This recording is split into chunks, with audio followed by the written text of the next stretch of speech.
senhoritas! Eu sou o Diogo Braga, o Didi Braguinha, e como sempre, este host, não o que vocês querem, mas o que vocês precisam. Não sei nem se vocês precisam de mim, mas tudo bem, mas é o host que tem. É o que tem pra esse programa é na base desse host bunda, e é isso aí.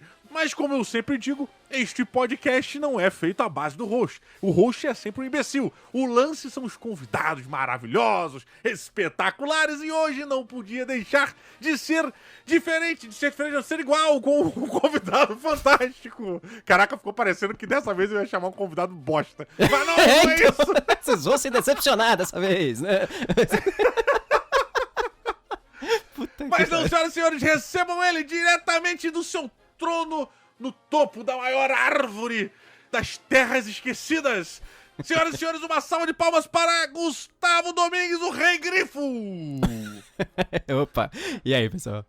Pela primeira vez neste programa maravilhoso, temos aí o Rei Grifo, cara, o nosso queridíssimo Gustavo Domingues. Ele que tem também um podcast. Como é que a galera faz pra te achar lá, Gustavo? É só procurar Rei Grifo no Spotify, no Deezer, em qualquer lugar, que você acha o podcast. É o podcast do Rei Grifo. Podcast do Rei Grifo. Olha lá, o que o seu reinado abrange? Abrange literatura fantástica. O podcast é exclusivamente sobre isso. A gente fala de ficção científica, fantasia e terror, mas assim, principalmente fantasia mesmo. Pô, que maneiro, cara. E o podcast também acha no YouTube, em todos esses lugares, né? No YouTube eu também tenho alguns vídeos, tem canal de vídeo pra resenha, mas aí no YouTube eu já abordo RPG e umas outras coisas. E o Gustavo não está aqui à toa, senhoras e senhores. Ele está aqui justamente para falarmos de um universo que provavelmente vocês ainda não ouviram falar, a não ser o que já viram. Os que já viram lá no meu Instagram, que já botei um vídeo maravilhoso, dando uma pequena introdução a isso, e algumas pessoas que acompanharam nas minhas lives lá no Twitch, eu falando um pouco sobre Forbidden Lands. Queria que o Gustavo falasse aqui, começasse pra gente falando um pouquinho sobre o mundo. O que é, como surgiu, de onde vem, o que consiste o universo de Forbidden Lands, cara? Eu acho que a primeira coisa que você nota no Forbidden Lands quando você joga é que, assim, ele tem uma ideia de terra devastada. É quase um pós-apocalipse, só que totalmente medieval. Imagine que... Porque, assim, às vezes a gente vê aquele pós-apocalipse que é medieval, só que antes do apocalipse era, tipo, avançado, digamos assim, né? Era tipo, tecnológico e tal, e aí tem o cataclisma e depois passa a ser medieval. E não é o caso do Forbidden Lands. Forbidden Lands, ele tem uma ideia de um continente medieval que sofre um cataclisma e depois ele fica totalmente isolado, os locais, assim, e depois eles voltam a se reconectar e você tá nessa era de reconexão. Na verdade... E o bacana é que não é o globo, não é o total, né? Não é o mundo inteiro que passou por esse caminho. Uma parte foi afetada mais grave, né? Que são justamente as terras proibidas. O nome já é propício, né? Sim, exatamente. Claro. E a partir daí, o jogo ele começa pro jogador desde o momento em que começa a se conectar. Mas já tem uns anos, passaram uns anos, não tem disso? Isso, É assim... Falando propriamente aí sobre o que ocorre, na verdade é que, assim, tem uma guerra religiosa que faz com que uma parte dos humanos invadam as terras das raças antigas, que seriam os elfos e os anões. E essa terra, esse continente das raças antigas é conhecido como Corvandor. E aí quando os humanos invadem Corvandor, mas eles não invadem violentamente, eles invadem como refugiados mesmo. Eles são meio que aceitos pelos elfos e pelos anões, etc. E o que acontece? Os perseguidores, que eram os outros humanos da outra religião, quer dizer, os mesmos humanos, só que de outra religião, eles vieram perseguindo os refugiados pra meio que exterminar eles mesmo. E aí começa Os refugiados são que raça? Humanos também? Humanos também. Você falou, humanos também, tá. Só que eles são seguidores... você separa pelos seguidores do Corvo e os seguidores da Serp. A Serp... Isso depois do cataclismo ter acontecido? Não, isso é pré-cataclismo, isso. E aí... então provavelmente a gente já pode imaginar que tem influência aí no fim do mundo, sim, né? Sim, claro. E o que ocorre? Os seguidores da Serp, que eram os humanos que dominavam religiosamente o reino que era dos humanos, que é chamado de Amiendar, eles tinham grandes feiticeiros entre eles, enquanto os seguidores do Corvo, eles tinham druidas. Então, existe essa diferença das duas religiões, de como eles praticavam a religião também, de certa forma, né? E aí, a magia dos feiticeiros, ela tem muito a ver com manipular... Tem manipulação de diversas coisas, mas principalmente manipulação do caos. E eles têm umas magias assim, tipo magia de sangue, magia de necromância e esse tipo de coisa. E a magia do caos, em geral, tem muito a ver com abrir...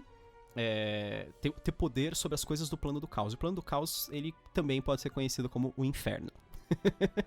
Então, olha que paralelo, né? Que agradável. Paralelo bom, né? Então, e aí, na verdade... Só uma aspas aqui, um parênteses rapidinho, porque eu acho isso muito engraçado.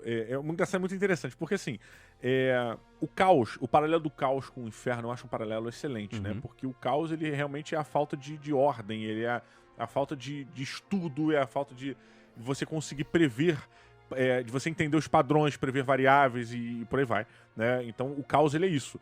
Só que o caos, ele não resiste à aplicação da ordem. A partir do momento que você organiza aquelas variáveis todas, o caos deixa de existir e se torna a ordem. Então a partir do momento em que uma pessoa ela começa a estudar o caos, teoricamente um adorador do inferno, começa a estudar o inferno, e ele organiza, ele consegue sistematizar a ponto de conseguir conjurar certas magias e tudo mais, em teoria, pra mim, o inferno deixa de existir, ele se torna ordem. Então o mal, ele sucumbe à organização dos magos. Então, isso tá mostrando que talvez eu vá pro lado sombrio da força automaticamente, mas... Então, exatamente, tipo, não quer dizer que os seguidores, que os feiticeiros são necessariamente caóticos, não é que eles idolatram o caos, pra eles o caos é só uma ferramenta. Olha aí, viu? Então... Outro que foi pro lado sombrio da força também, Palpatine tá orgulhoso da gente, Gustavo. Então, exatamente. E aí, o pior de todos esses caras era um cara que era conhecido como Ziggler, o Tribuno Arcano. Os Tribunos Arcanos, eles eram feiticeiros generais, eram tipo feiticeiros que lideravam exércitos. E esse cara, o Ziggler, ele liderou um exército muito poderoso, mais terrível, e ele conseguiu dominar boa parte das terras dos humanos lá, de Corvandor, dos caras que idolatravam o corvo. E ele fez daquela região ele foi nomeado governador daquela região, só que ele transformou aquela região num reino, num pseudo-reino. Ele deveria estar a mando do rei de Amiendar, que era o outro reino, só que ele começou a ficar meio independente. E aí conta a história, né, que ele começou a estudar diversas coisas diferentes. Tem uma história super interessante sobre ele, como ele conhece a esposa dele era uma elfa. Opa. E ela ensina pra ele a necromância dos elfos, porque a necromância dos elfos não é aquela necromância de ressuscitar os mortos. A necromância dos elfos era usada pra conversar com os mortos. São os longa-vida. Então, porra, pra que eles estão preocupados em ressuscitar, né? Não, vamos com calma. Isso eu acho foda. Exatamente. Isso são nesses detalhes que eu acho que uma obra, ela apresenta traços de genialidade. Quando trabalham atributos que são presentes à psique e à estrutura daquela raça. Então, tipo, é lógico que um elfo, pra ele o foco da necromancia não seria realmente trazer os mortos à vida, porque na sociedade élfica, morrer não é uma parada comum. Não, então, no Forbidden Lands é mais específico ainda, porque assim, no Forbidden Lands os elfos, eles têm uma joia, cada elfo tem uma joia no peito, como se fosse uma joia incrustada na pele, assim mesmo. Sim. E aquela joia é o elfo, na verdade. E se o corpo dele é morto, e os elfos eles conseguem fazer um negócio que é pegar a joia e levar até uma região que fica ao norte, uma região secreta dos elfos lá, e se eles levam essa joia pra lá, o elfo ressuscita, ele volta com um corpo. É a única forma de ressurreição que existe mesmo dentro do Forbidden Lands. Caraca, e aí, que legal, cara. Pra matar permanentemente o elfo, você tem que destruir aquela pedra. E tem uma coisa interessante, como a pedra tem todo o poder do elfo, se você pega a pedra e você coloca ela numa arma, por exemplo, a arma pode se tornar uma arma mágica. Só que com a personalidade... Aí surgem os sabres de luz, né? Exatamente. Só que é um sabre de luz com uma personalidade do elfo. Mas, claro, o sabre de luz pro Jedi fazer, ele tem que pegar a pedrinha lá específica e colocar, e a pedra tem a ver e tal. Então, mas imagina que os caras têm um sabre de luz, só que o sabre de luz conversa com eles e influencia eles. Sabe? Que foda. Então a gente não pode dizer que o elfo é nota 10, mas a gente pode dizer que o elfo é joia. Pois é. Pelo menos. Que merda. No mínimo, legalzinho, mas joia com certeza. Joia com certeza, pois é. Mas olha só, Isso é interessante. Então, na estrutura, na essência do elfo, em sua criação, os elfos, eles são minerais em essência e... É isso? É isso, basicamente. Segundo a lenda, a gente não sabe com certeza. Mas o jogo ainda. Exatamente. O jogo não afirma categoricamente uma coisa assim, tipo, eles vieram de tal. Mas, segundo as lendas dos elfos, eles vieram de um meteoro, cara. Eles são tipo aliens.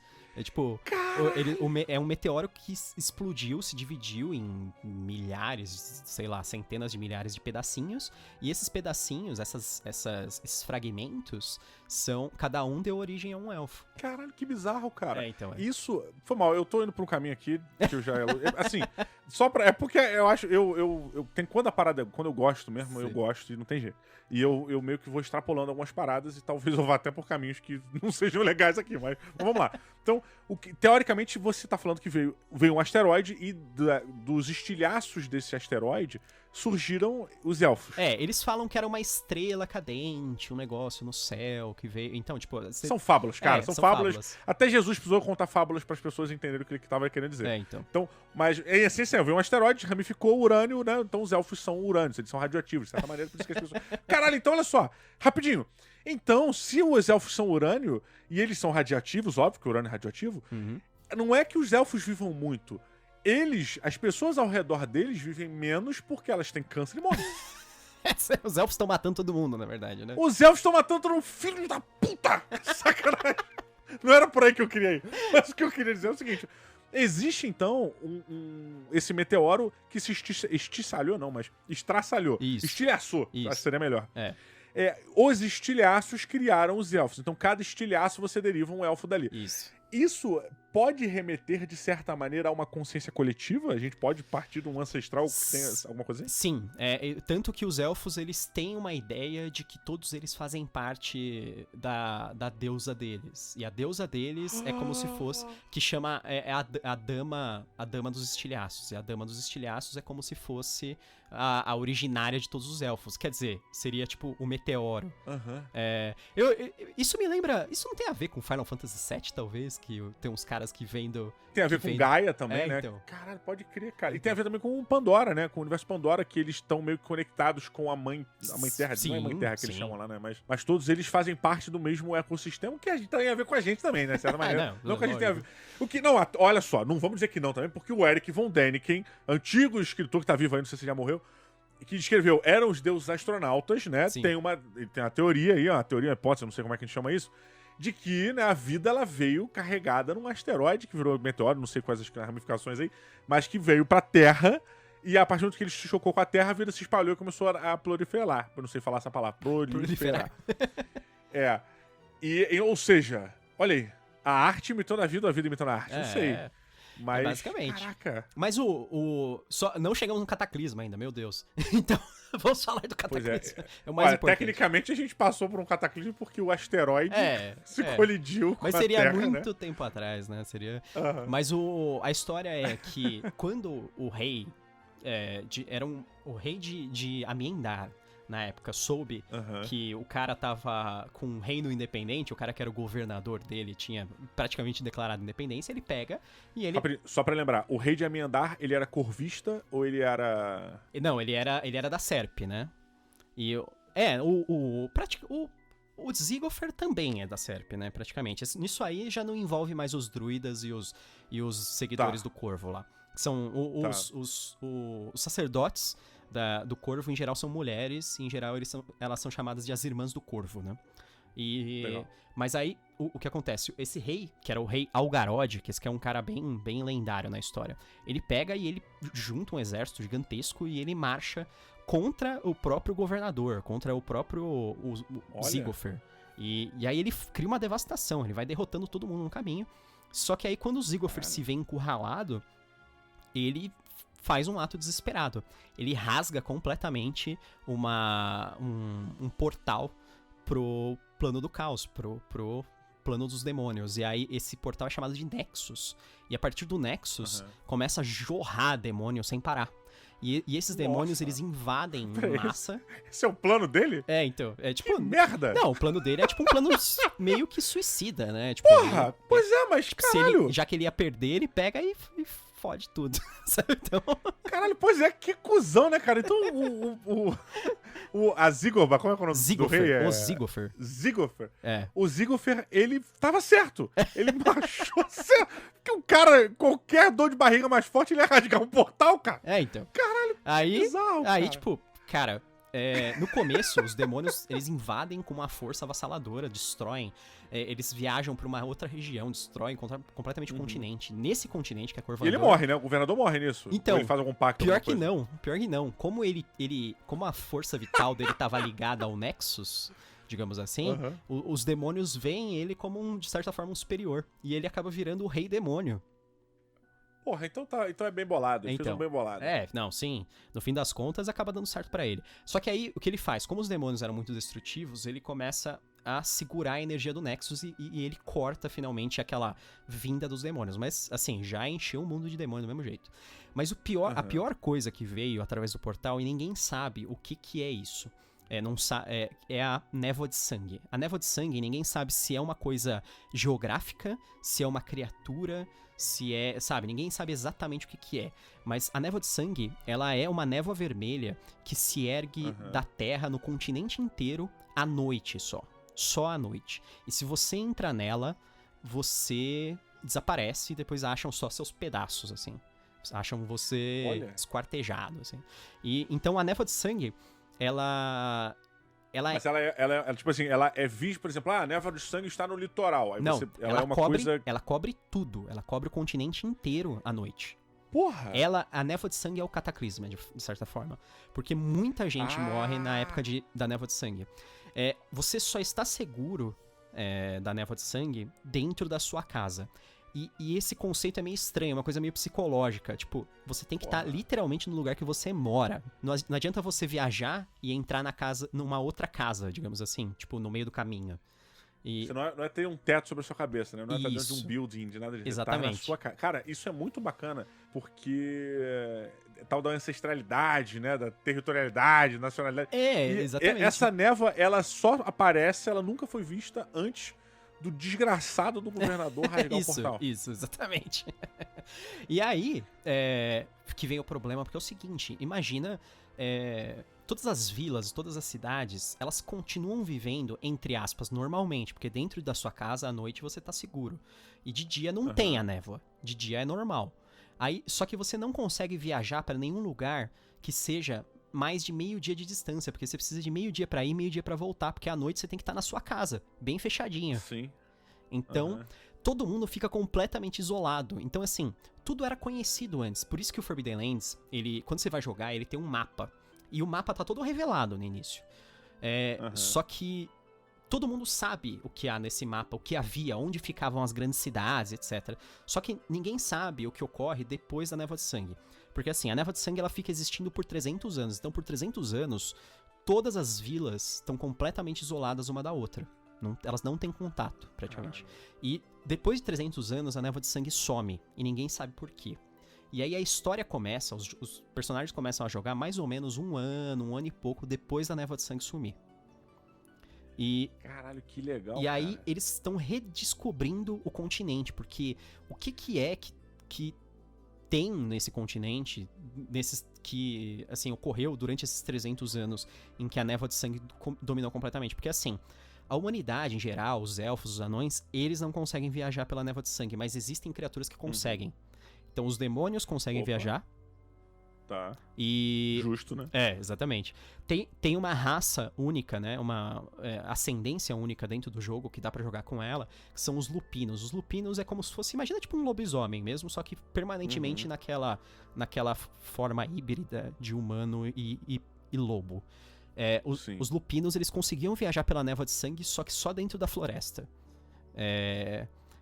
Pode ser... Mas os lupinos, eles nascem lupinos ou eles são transformados em lupinos? Eles nascem lupinos. Eles nascem lupinos. Tá, então 2 lupinos fazem, né, suas relações, não sei se tem criança ouvindo. Isso. E seus pais transam, tá? Se você é criança ouvindo. E nasce um lupininho, é isso mesmo. E nasce um lupininho, Isso. tá. E o... Seus pais transam e vem uma cegonha trazer o Lupino, é isso. Transar é só um adendo Então, prazeroso. exatamente. Necessidade alguma. É só um extra. Que a Amazon Prime tá até desbancando agora, tá complicado pra exatamente. cegonha. Complicado. E o que acontece? Mas o pior de todos, assim, é tipo, olha que eu falei que os demônios viajam pela névoa, mas o pior de todos é uma ordem. Exatamente.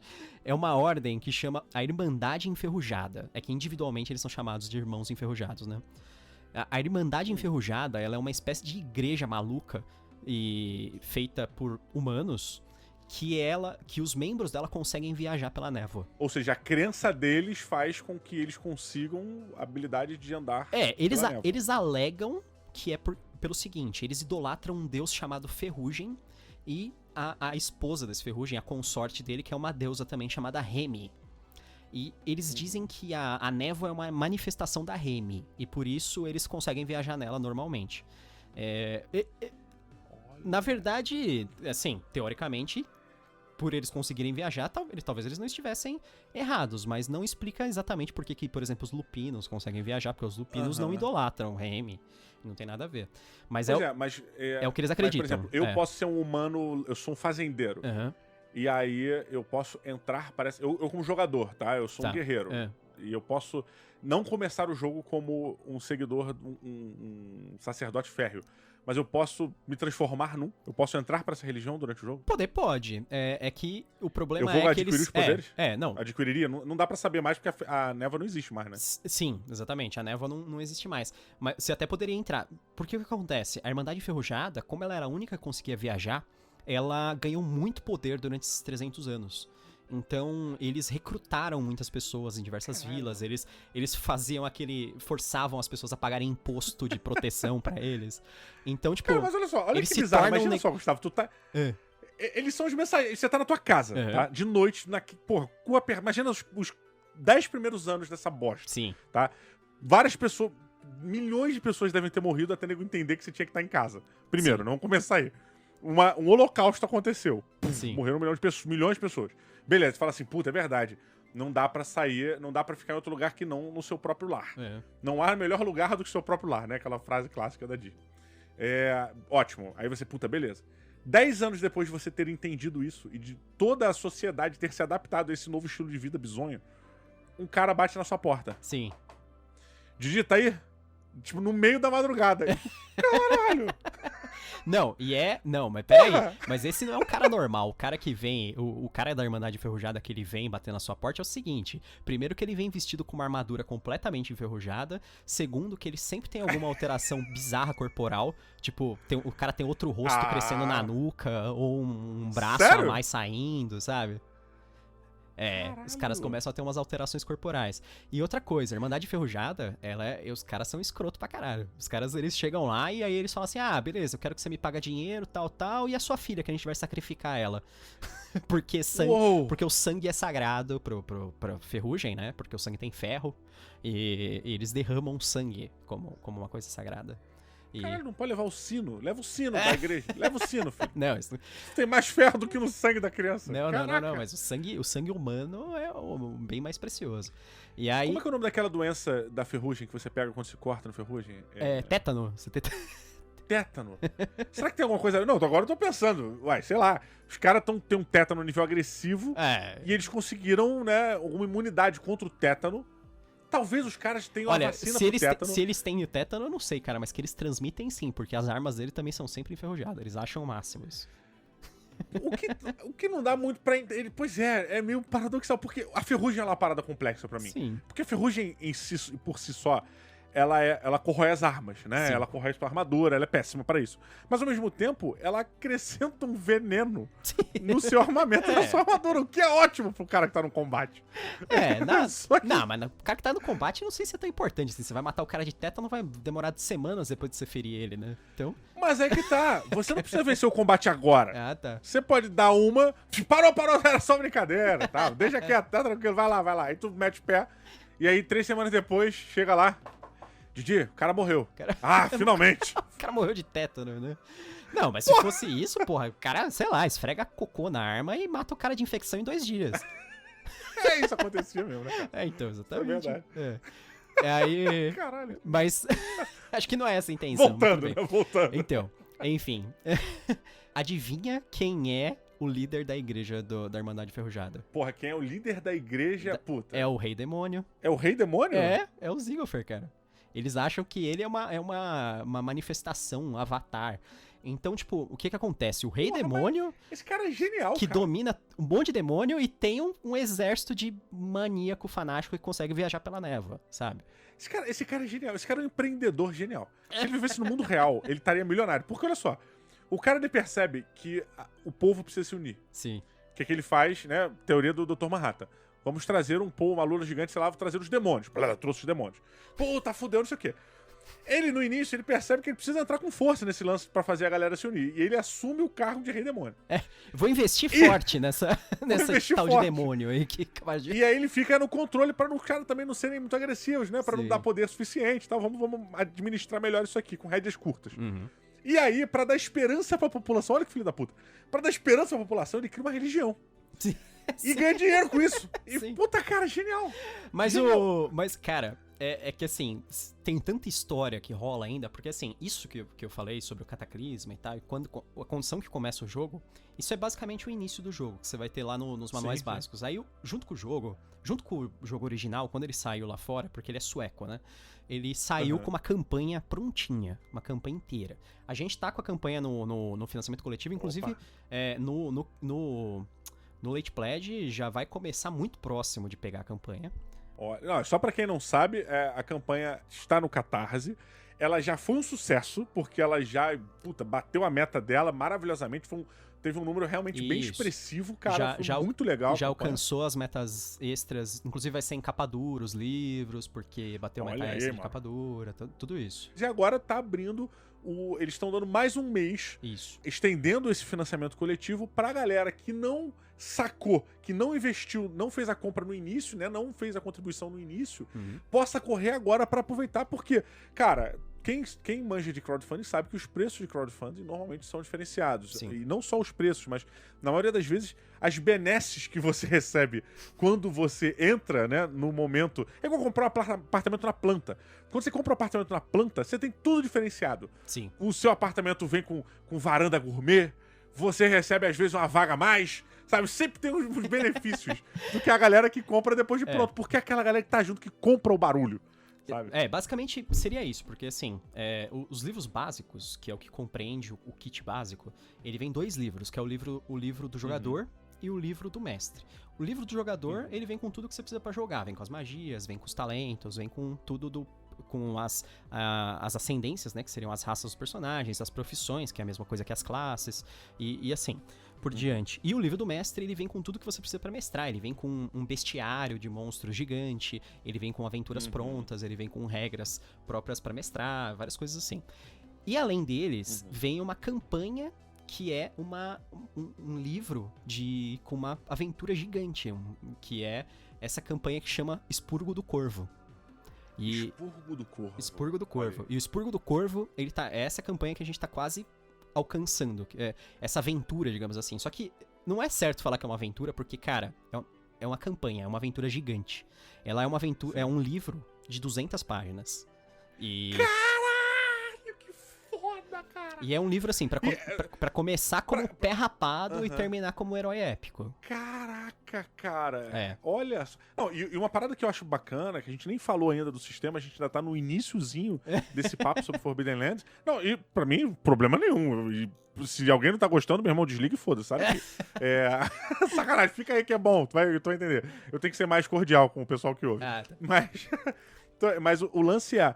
O Forbidden Lands, ele tem uma pegada muito mais de survival do que de qualquer outra coisa. Sim. Você pega os RPGs mais tradicionais, o Dungeons and Dragons, o Tagmar, foi mal que eu amo o Tagmar, tá?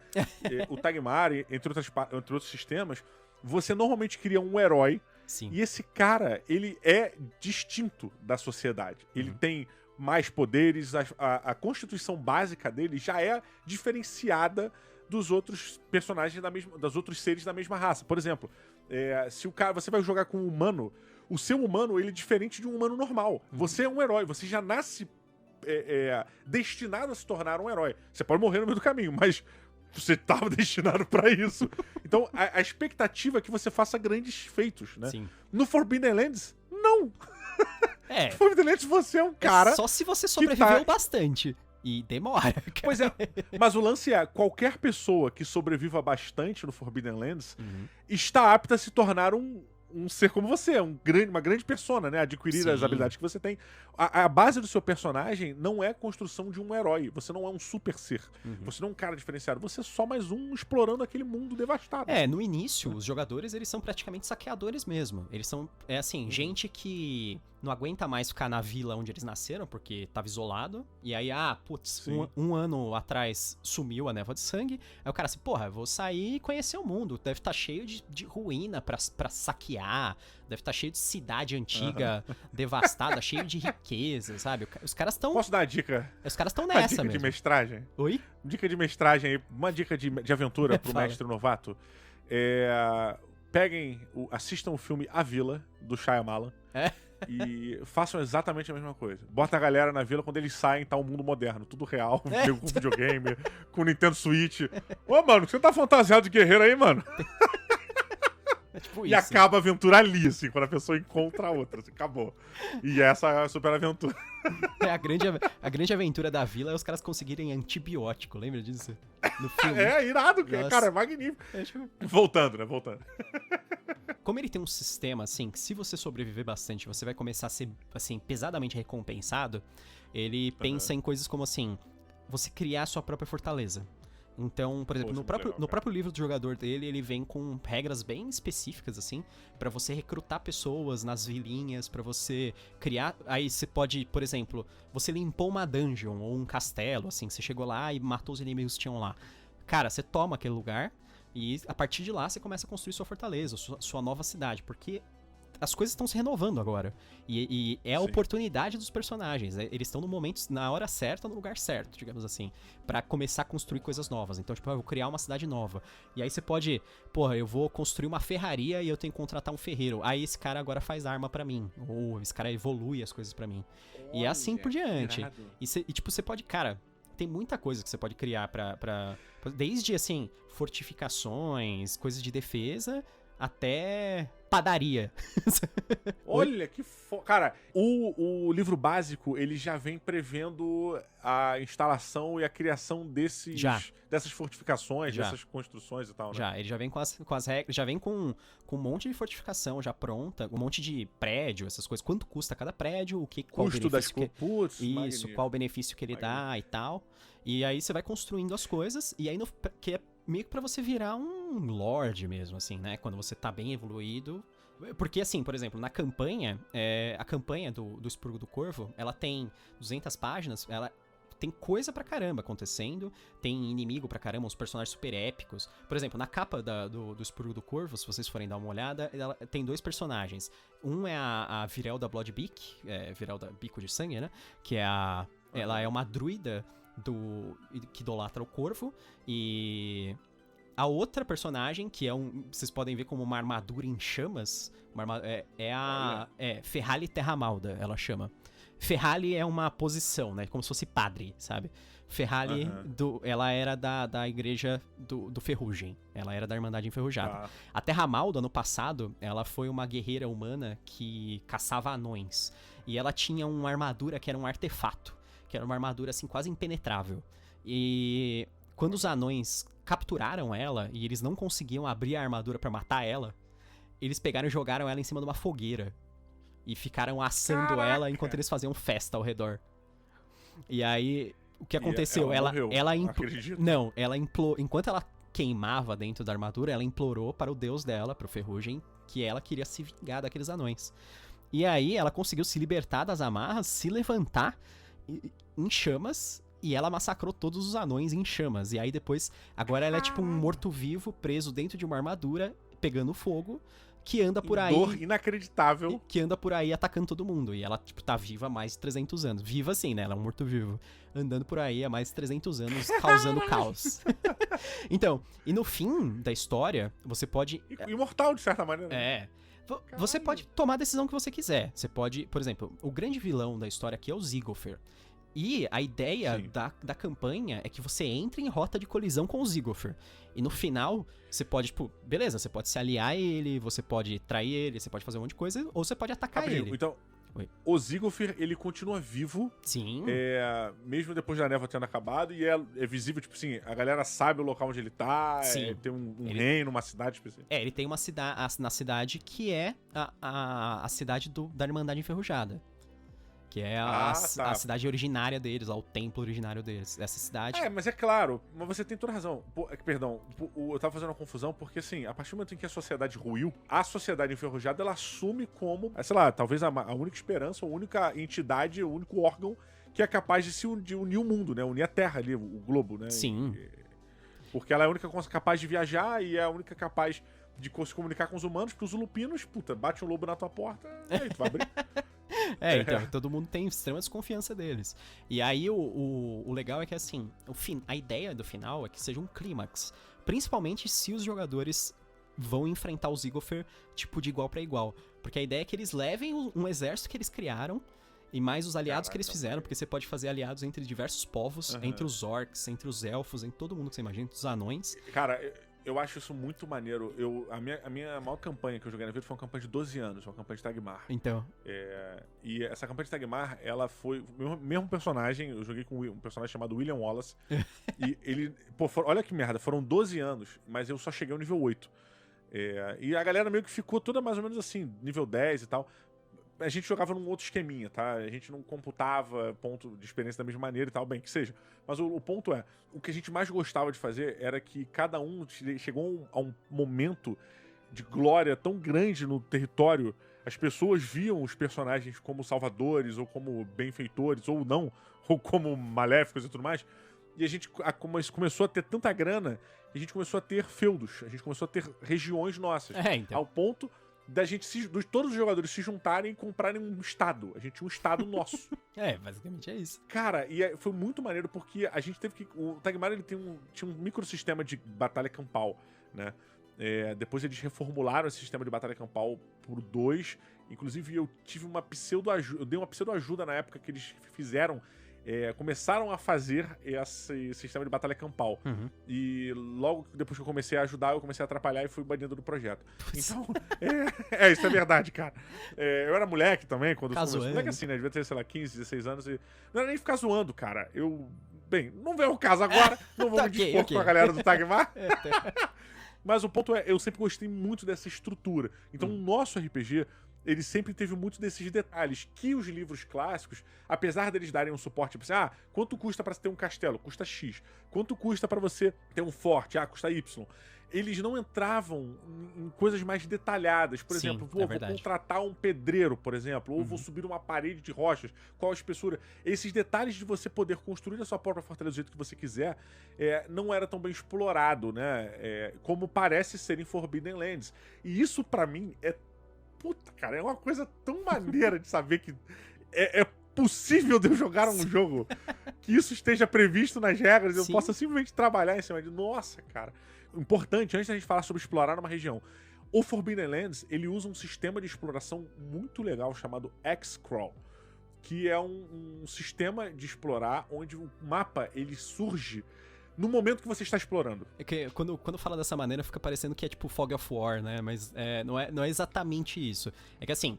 não é exatamente, mas tem um pouco também. Tem. Não, com certeza. É assim, o mapa ele tá meio que revelado, mas revelado só a parte geográfica. Você sabe onde estão as montanhas, você sabe onde estão as florestas, você sabe onde estão os rios e você sabe onde está o mar. Você sabe o que existe lá, mas assim, você não sabe o que você vai encontrar em cada região. Porque faz mais de 300 anos que ninguém anda por lá.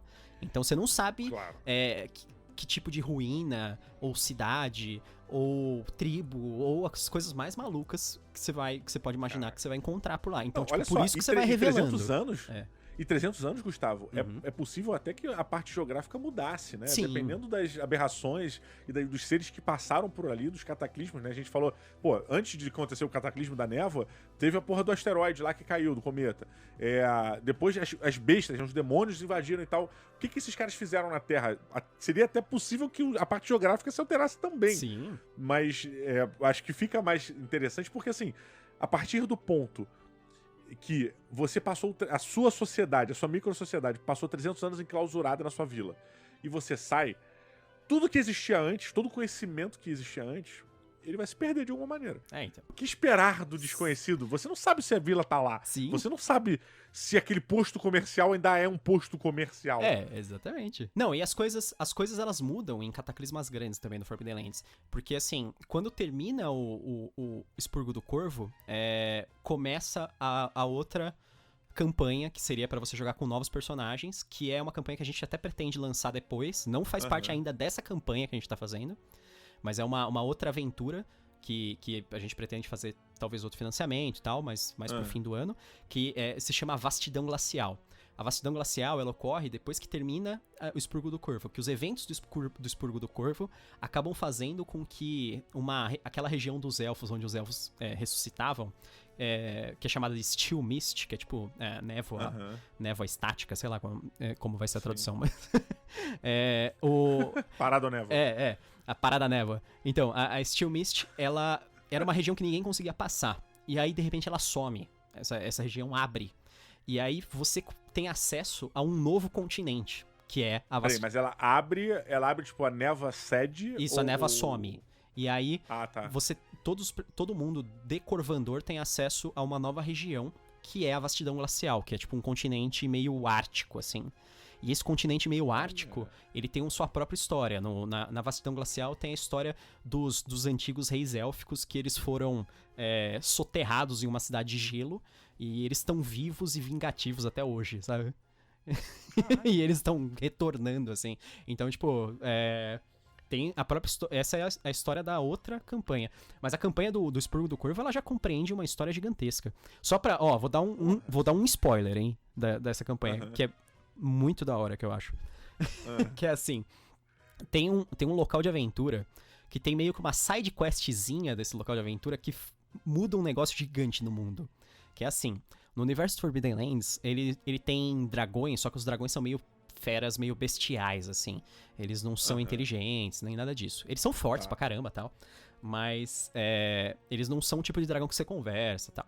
E aí, porque no passado, a mãe dos dragões, que é chamada de Skarne, que era uma dragonesa que deu origem aos dragões, ela foi morta. E ela era tipo um dragão desses inteligente e tal. Só que os dragões são meio que malignos, né? Meio predatórios, digamos assim. Aí, você começa a fazer uma side quest dentro de uma história que é numa cidadela de anões lá. E aí você começa a descer pras profundezas, você encontra uns anões que são muito antigos, assim, uns anões são meio anões albinos, assim, que são anões que nunca sobem pra superfície, eles são E aí eles vêm e eles pedem ajuda pra você, porque é o seguinte, eles estão guardando um negócio que eles foram incumbidos a guardar há mais de 1000 anos, eles não aguentam mais isso, eles não querem mais. Aí quando você desce lá pra ver o que é que eles estão guardando, cara, é a dragonesa presa por uma rede feita por um deus. Olha! E aí, caraca, você decide se você reforça a rede que tá prendendo ela ou se você solta ela, cara. E se você soltar ela, cara, ela é um dragão do tamanho de uma montanha. Se você solta ela, o buraco dela saindo forma uma cratera no mapa. É legal que assim, o mapa vem junto com um monte de adesivos juntos com o mapa. É Legacy, né?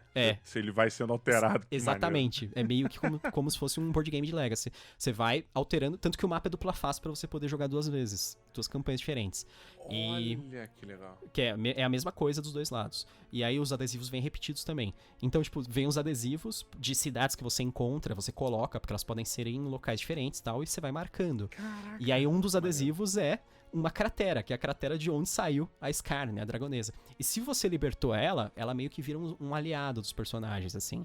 E, assim, em termos, né, porque ela ainda é extremamente predatória. Isso já é spoiler agressivo, agressivo.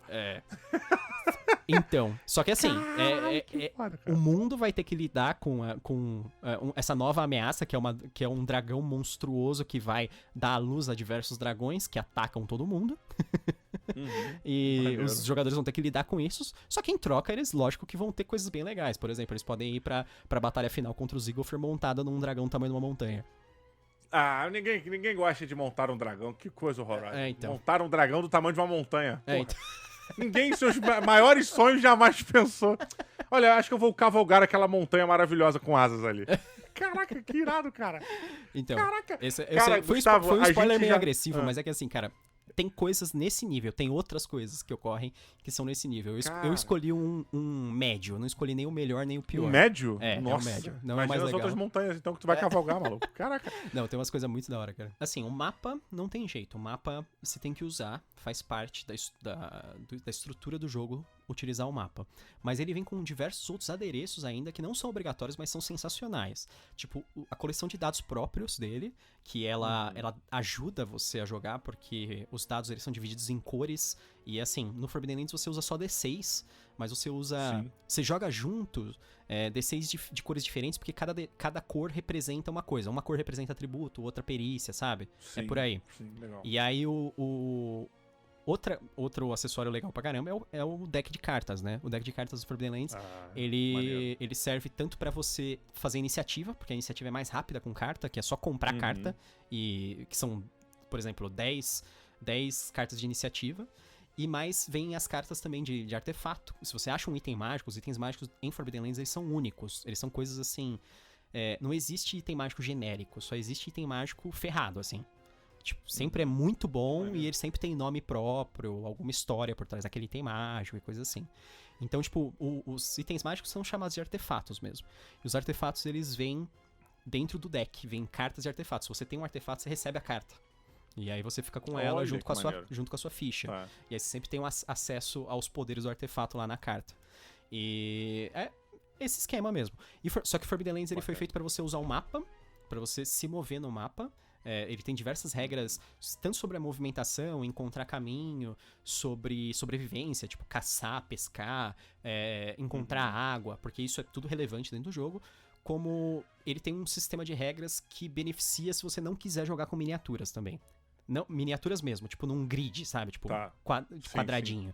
Sim. Porque aí ele tem umas regras que ao invés dele dividir as distâncias em métrica específica, por exemplo, 1,5 m, 3 metros, que nem o D&D faz, ele divide em uma métrica genérica, que é assim, ao alcance das mãos, perto, aí depois ao alcance das mãos, aí depois é perto, aí depois é próximo, aí depois é longe, sabe? Então, por exemplo, ao alcance das mãos, você consegue acertar qualquer pessoa com uma arma corpo a corpo. Perto, você consegue acertar a pessoa com uma lança, por exemplo, que é uma arma comprida, né? Tá. E aí, tipo, próximo e distante, você precisa usar uma arma de projétil. Você precisa usar um arco e flecha, você precisa usar uma besta, uma coisa assim. Então, você só usa isso, pra saber onde os personagens estão, e você não precisa colocar exatamente eles em posições, assim, específicas. Você simplesmente sabe quem tá perto de quem, sabe? Pra gerenciar, e aí você não precisa, tipo, movimentação muito específica. Facilita pra né? cacete, né? Sim, pra cacete. Exatamente. Tipo, eu me movo 3 metros e aí sabe, não tem isso. Então, Com especificamente. Ele tenta deixar mais rápido, né? Desse jeito. Eu acho que, na parte das regras, já que a gente começou a falar de combate, eu acho que o que mais diferencia, que o pessoal vê, assim, uma diferença absurda, no Forbidden Lands ele não tem ponto de vida. What? Exatamente. A gente que tá acostumado com todos os RPGs do mundo, né? RPG eletrônico, RPG... Por essa eu não esperava. Exatamente. O sistema do Year Zero, que é o sistema que Forbidden Lands usa, que ele é um sistema genérico que no Forbidden Lands ele foi adaptado pra ser medieval, tem suas próprias regras medievais, tal, é legal. Mas ele começou lá com o Mutante, que é aquele RPG pós-apocalíptico. No sistema do Year Zero, você toma dano no atributo. Então, ao mesmo tempo, cada um dos seus atributos é ponto de vida. Então, assim, você tem 4 atributos, que é lá, força, agilidade, astúcia e empatia. Aí, cara, isso é muito desesperador, cara. Então, aí se você zera a força, aí você tá ferido. Você tá, tipo, você pode tomar um ferimento grave, ou você pode até ser morto. Se você zera a agilidade, você tá exausto, você tá cansado. Aí você só não consegue se mover, na verdade. Se você zera a astúcia, você tá confuso ou com medo. E a ponto de ficar, assim, inútil também.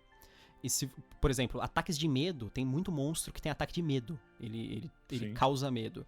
Então, ataque de medo, ele diminui a sua astúcia. E em empatia, você tá estressado. Quando você tá zerado, você tá tendo, tipo, uma... Como que eu vou dizer? Uma explosão emocional. Quando zera a empatia, você tem que... Breakdown, de certa maneira. Exatamente. Ou você fica emocionalmente catatônico, assim, tipo, você não... Você para de reagir, você não fala com ninguém, você só anda, assim, seguindo o grupo, por exemplo. Ou você tem uma atitude violenta, você começa a quebrar, não precisa ser assim violenta contra seus aliados, nem nada, nem... Você começa a quebrar coisas, assim, sabe? O cara começa a chutar cadeira, umas coisas assim, sabe? Fazer uma birra. Sim. Então. Cara, maneiro, isso combina muito com o universo, hein, cara? Essa Sim. parada meio de survival que você tem que explorar e tal. E Nossa, que é maneiro, muito cara. fácil você tomar dano nos atributos, só que ao mesmo tempo também é fácil você recuperar, então ele compensa bem nesse sentido. Legal. Porque, assim, uma das coisas interessantes é que, assim, quando você... Ele tem um sistema de jogo que é... Quando você faz os testes, você joga D6, né?